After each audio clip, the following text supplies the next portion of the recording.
अफगानिस्तान में तालिबान के आतंक से जुड़ी ताजा और चिंताजनक जानकारी सामने आई है। पता चला है कि तालिबान ने अफगानिस्तान की राजधानी काबुल में कदम रख लिया है। न्यूज एजेंसी एपी की खबर के मुताबिक 3 अफगान अधिकारियों ने इस बात की पुष्टि की कि तालिबान के आतंकी काबुल की सीमाओं में दाखिल हो गए। इसके पहले तालिबान ने सभी बॉर्डर क्रॉसिंग को कब्जे में ले लिया था। अब तालिबान ने सत्ता परिवर्तन का ऐलान भी कर दिया है, जिस पर अफगानिस्तान के कार्यवाहक गृह मंत्री अब्दुल सत्तार मिर्ज़कवाल ने भी मुहर लगा दी। टोलो न्यूज के मुताबिक अफगानिस्तान के कार्यवाहक गृह मंत्री अब्दुल सत्तार मिर्ज़कवाल ने कहा कि काबुल पर हमला नहीं होगा, सत्ता परिवर्तन शांतिपूर्ण ढंग से होगा। उन्होंने कहा कि काबुल की सुरक्षा की जिम्मेदारी सिक्योरिटी फोर्स की है। न्यूज एजेंसी एपी को मिली ताजा जानकारी के मुताबिक तालिबान के वार्ताकार अफगान राष्ट्रपति भवन में मौजूद हैं। वो वहां सत्ता ट्रांसफर की तैयारी कर रहे हैं। कुछ ही घंटों में इसका ऐलान संभव है और अशरफ गनी इस्तीफा दे सकते हैं। इससे पहले तालिबान की तरफ से बयान आया था, इसमें कहा गया था कि तालिबान काबुल पर ताकत के बल पर कब्जा नहीं करना चाहता। आगे कहा गया कि वो सब कुछ ट्रांजिशन फेज यानी कि सत्ता परिवर्तन से चाहते हैं।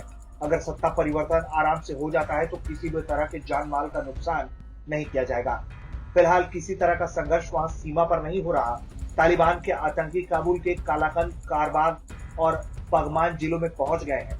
इसको लेकर सरकार में भी चिंता देखी जा रही है। रविवार को दफ्तर में काम कर रहे कर्मचारियों को जल्दी घर भेज दिया गया। काबुल में घुसने की खबरों के बीच तालिबान की तरफ से भी बयान जारी किया गया। उसमें कहा गया कि उनकी तरफ से अपने लड़ाकों को काबुल में नहीं घुसने को और सीमाओं पर ही इंतजार करने को कहा। तालिबान ने कहा है कि वो आम लोगों या सेना के खिलाफ कोई बदले की कार्रवाई या हमला नहीं करेगा, इसका वादा देते हैं। तालिबान उन सभी को माफ कर रहा है। साथ ही साथ सबको घर में रहने की हिदायत दी गई है और कहा गया है कि कोई देश छोड़ने की कोशिश ना करे। इससे पहले तालिबान ने जलालाबाद पर भी कब्जा कर लिया था। इसके बाद काबुल ही बड़ा शहर बचा था जो तालिबान के आतंक से सुरक्षित माना जा रहा था। जलालाबाद पर कब्जा करके तालिबान ने राजधानी काबुल को देश के पूर्वी हिस्से से काट दिया था। जानकारी मिली थी कि जलालाबाद के गवर्नर ने बिना किसी संघर्ष के सरेंडर कर दिया था, क्योंकि वो आम लोगों को नुकसान से बचाना चाहते थे।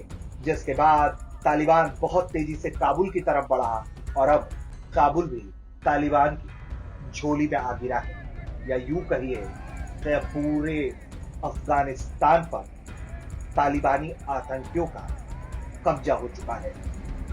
ब्यूरो रिपोर्ट, भारत तक।